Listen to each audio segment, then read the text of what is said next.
Mateus 6, 7 a 15. A oração do cristão, não mecânica, mas refletida. E orando, não useis de vãs repetições, como os gentios, porque presumem que pelo muito falar serão ouvidos. Não vos assemelheis, pois, a eles, porque Deus, o vosso Pai, sabe o de que tendes necessidade, antes que lhe o peçais. Portanto, vós orareis assim: Pai nosso, que estás nos céus, santificado seja o teu nome. Venha o teu reino. Faça-se a tua vontade, assim na terra como no céu. O pão nosso de cada dia dá-nos hoje. E perdoa-nos as nossas dívidas, assim como nós temos perdoado aos nossos devedores. E não nos deixes cair em tentação, mas livra-nos do mal. Porque, se perdoardes aos homens as suas ofensas, também vosso Pai Celeste vos perdoará. Se, porém, não perdoardes aos homens as suas ofensas, tampouco vosso Pai vos perdoará as vossas ofensas. A hipocrisia não é o único pecado a ser evitado na oração. As vãs repetições ou a falta de significado, a oração mecânica, é o outro. O primeiro é a tolice dos fariseus, o último, a dos gentios ou pagãos. Versículo 7. A hipocrisia é um abuso do propósito da oração, desviando-a da glória de Deus para a glória do ego. A verbosidade é um abuso da própria natureza da oração, rebaixando-a de um real e pessoal acesso a Deus a uma mera recitação de palavras. Vemos novamente que o método de Jesus é pintar um contraste vivo entre duas alternativas, a fim de indicar o caminho com mais clareza. Quanto à prática da piedade em geral, ele mostrou o contraste entre o modo de ser dos fariseus, cheios de ostentação e egoístas, e do cristão, secreto e piedoso. Agora, quanto à prática da oração em particular, ele contrasta o modo pagão da loquacidade sem significado com a maneira cristã, a comunhão significativa com Deus. Assim, Jesus está sempre chamando os seus discípulos para algo mais elevado que as realizações ou feitos daqueles que o cercam, quer sejam pessoas religiosas ou seculares. Ele enfatiza que a justiça do cristão é maior, por ser interior, que o amor cristão é mais amplo, porque inclui os inimigos, que a oração cristã, por ser sincera e refletida, é mais profunda do que qualquer coisa encontrada na comunidade não cristã. 1. O modo pagão de orar. Não useis de vãs repetições, como os gentios, diz ele. Versículo 7. O verbo grego batalogeo é raro, não só na literatura bíblica, mas de um modo geral. Nenhum outro uso da palavra se conhece, além das citações deste versículo.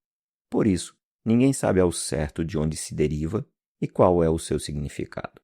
Alguns, como Erasmo, supõem que a palavra se deriva de Batus, um rei de Cirene, que dizia ser gago, como Heródoto. Outros, de Batus, um autor de poemas tediosos e prolixos. A Greek English Lexicon of the New Testament, de C.L.W. Grimm e J.H. Thayer, T.N.T. Clark, 1901. Mas isso é um pouquinho forçado. A maioria o considera como uma expressão onomatopeica, o som da palavra indicando o seu significado. Assim, batarizo significa gaguejar, e qualquer estrangeiro cuja língua parecesse aos ouvidos gregos como uma interminável repetição da sílaba bar, era chamado de bárbaros, um bárbaro. Batalegeo talvez seja algo semelhante. Assim, não estaríamos errados se traduzíssemos: não fiquem tagarelando como os pagãos. A conhecida tradução da Erabe, não useis de vãs repetições, é enganosa, a não ser que fique claro que a ênfase foi colocada sobre vãs e não sobre repetições. Jesus não podia estar proibindo toda repetição, pois ele mesmo repetiu sua oração, notavelmente no Getsemane, quando foi orar pela terceira vez, repetindo as mesmas palavras. Mateus 26:44. A perseverança e até mesmo a importunação na oração também foram recomendadas por ele. Antes, ele está condenando a verbosidade, especialmente daqueles que falam sem pensar. Isto quer dizer, não amontoem palavras vazias. A palavra descreve toda e qualquer oração que só contenha palavras e nenhum significado, que só venha dos lábios e não do pensamento ou do coração. Batalogia fica explicado no mesmo versículo, versículo 7, como polulogia, muito falar, isto é, uma torrente mecânica de palavras sem significado. Como aplicar a proibição de Nosso Senhor aos dias de hoje? Certamente se aplica às rodas de oração e muito mais às bandeirolas de oração orientais, com as quais o vento, muito convenientemente, faz a oração. Penso que devemos aplicá-la à meditação transcendental, pois o próprio Maharishi Mahesh Yogi expressou pesar por sua errada escolha da palavra meditação. A verdadeira meditação envolve o uso consciente da mente, mas a meditação transcendental é uma técnica simples e essencialmente mecânica para o relaxamento, tanto do corpo como da mente. Em lugar de estimular o pensamento, tem o intuito de levar a pessoa ao estado de completa tranquilidade e inatividade. Voltando da prática não cristã para a prática cristã da oração, parece que a condenação de Nosso Senhor certamente incluiria a reza como o rosário, com o qual nada acontece além do manejar das contas e do recitar de palavras, sendo que o rosário antes distrai do que faz a pessoa se concentrar na oração. Será que também se aplica à forma litúrgica de culto? Será que os simpatizantes do culto formal tradicional são culpados de batalogia? Sim, sem dúvida alguma o são, pois o uso de formas estabelecidas permite que se aproximem de Deus com os lábios, enquanto o coração está longe. Mas também é igualmente possível usar palavras vazias na oração improvisada e escorregar para o jargão religioso enquanto a mente vagueia.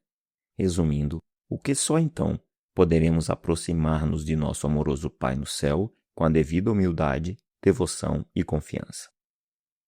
Além disso, quando nos tivermos dado ao trabalho de gastar algum tempo orientando-nos na direção de Deus, lembrando-nos do que Deus é, nosso Pai pessoal, amoroso e poderoso, então o conteúdo de nossas orações será radicalmente afetado de duas formas. Primeiro, os interesses de Deus terão prioridade. Teu nome, teu reino, tua vontade. Segundo, nossas próprias necessidades, embora colocadas em segundo plano, serão totalmente entregues a Ele. Dá-nos, perdoa-nos, livra-nos. Todos sabem que a oração do Pai Nosso, nestas duas partes, está preocupada em primeiro lugar com a glória de Deus e depois com as necessidades do homem.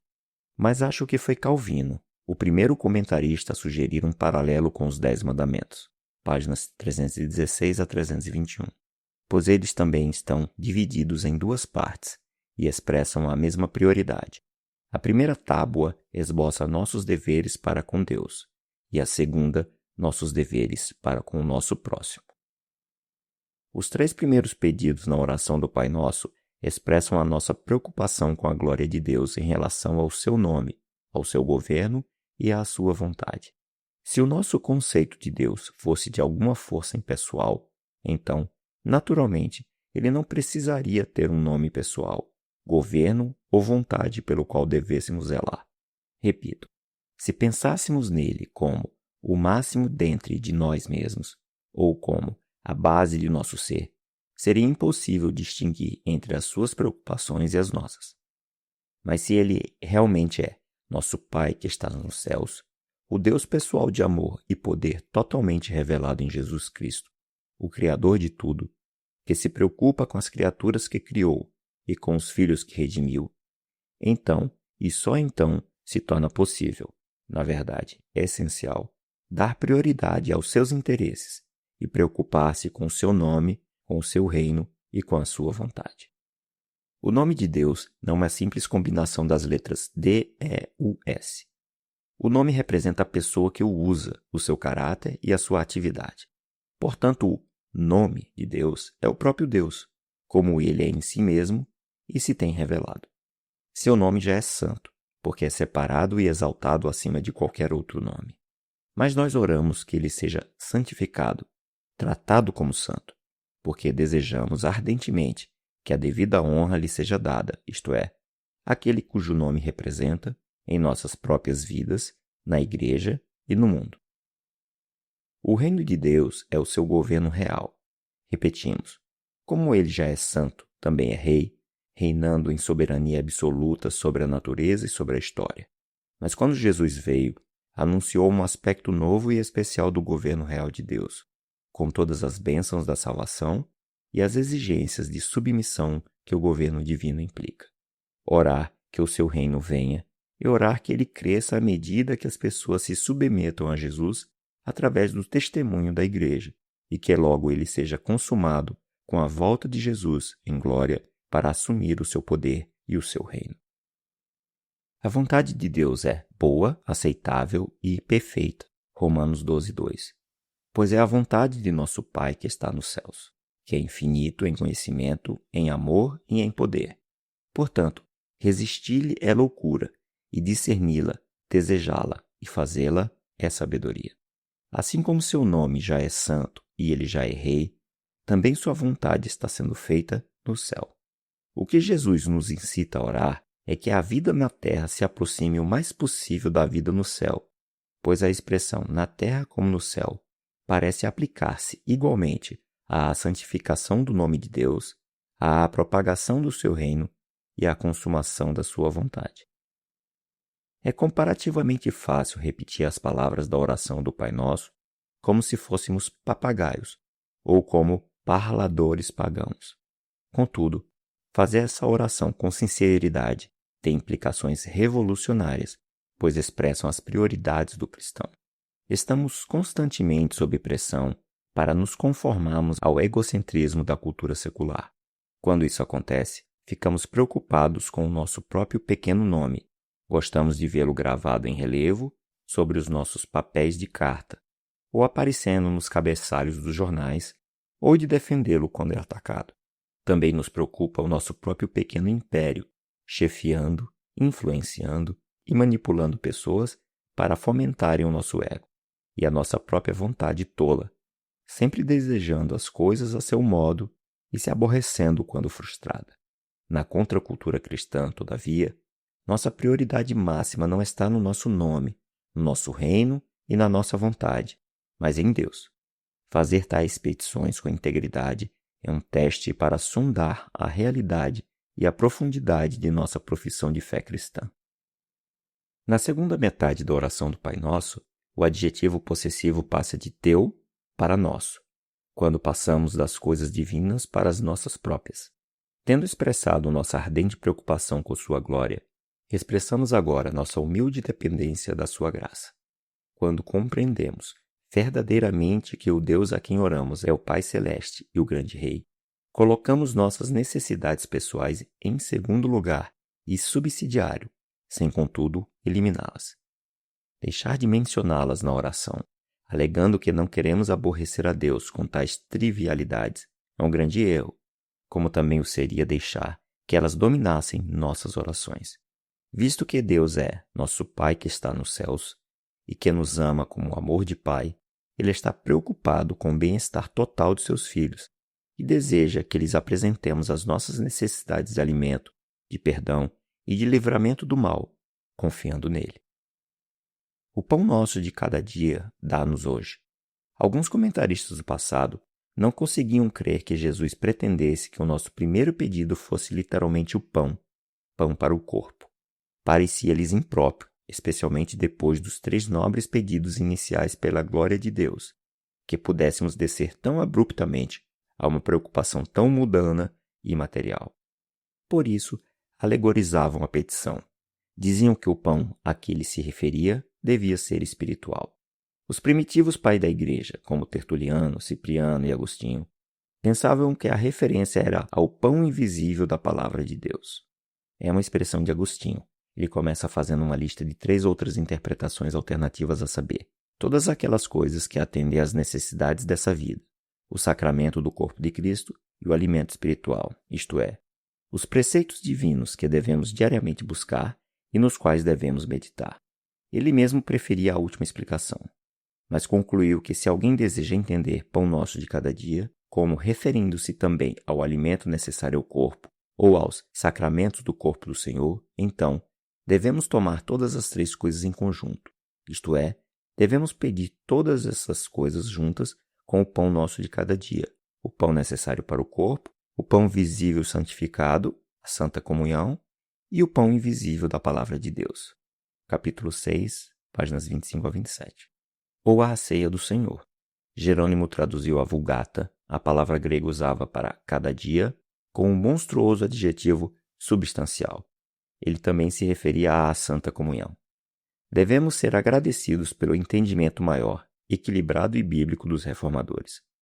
O comentário que Calvino fez sobre a espiritualização dos pais da Igreja foi: isto é extremamente absurdo. Página 322.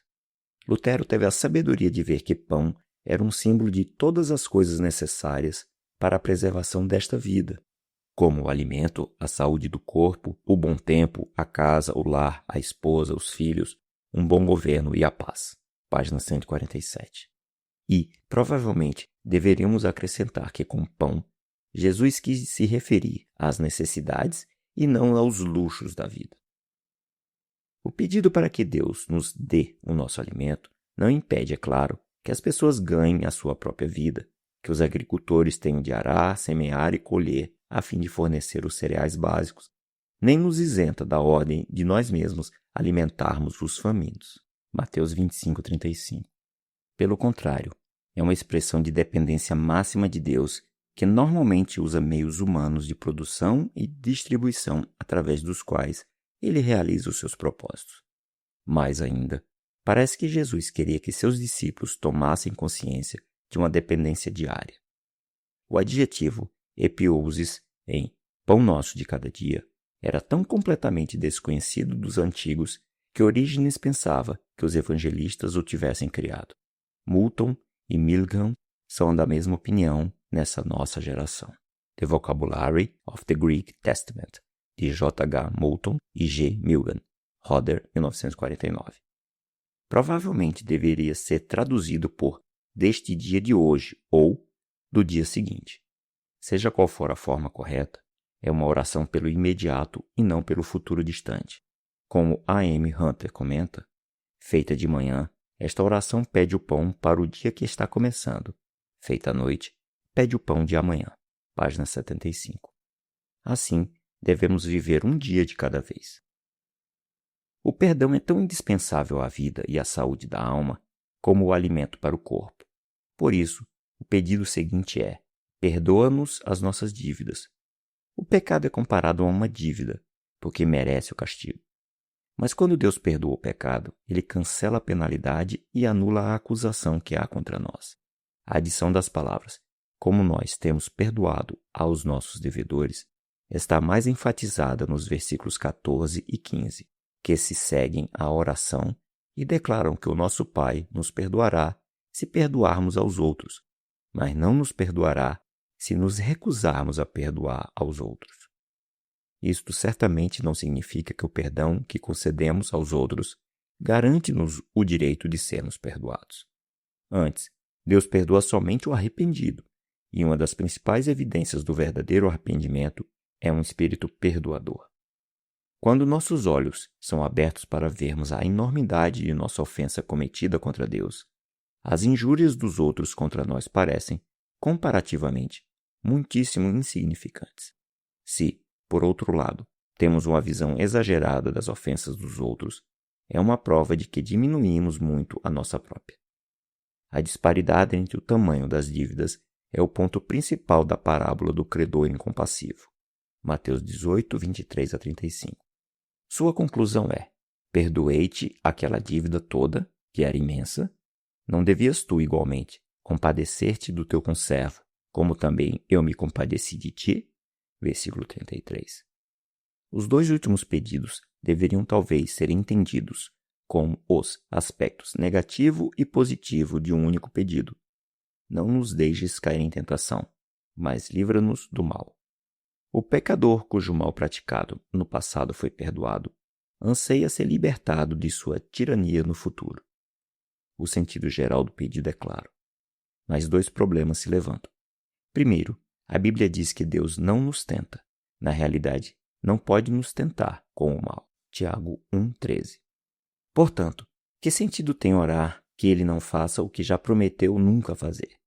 Alguns respondem a esta pergunta interpretando tentação como provação, com a explicação de que, embora Deus jamais nos induza ao pecado, ele prova nossa fé e caráter.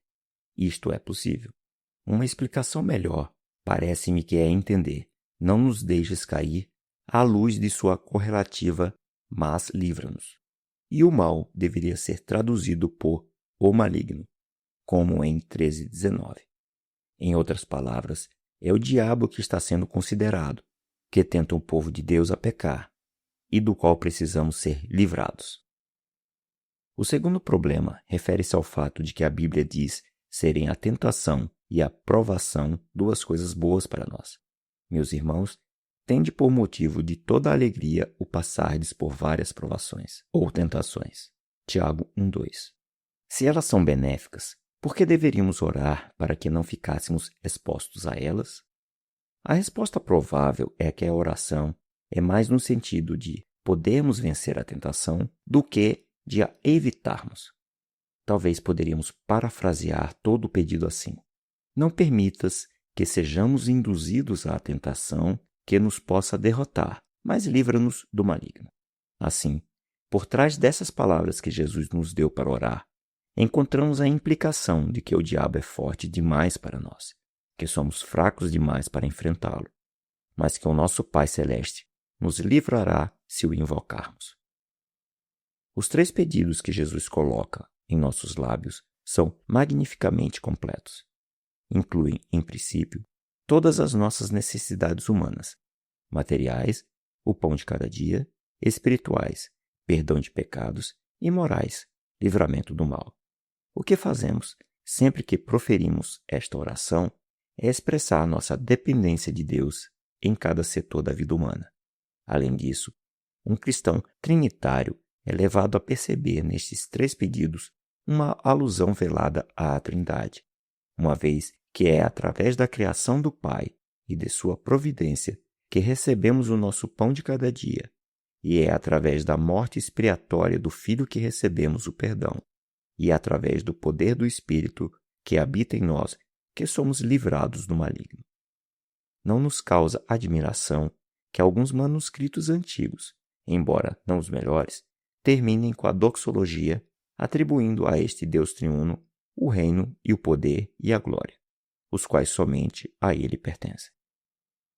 Parece, portanto, que Jesus deu a oração do Pai Nosso como modelo da verdadeira oração, da oração cristã, diferenciando-a das orações dos fariseus e dos pagãos.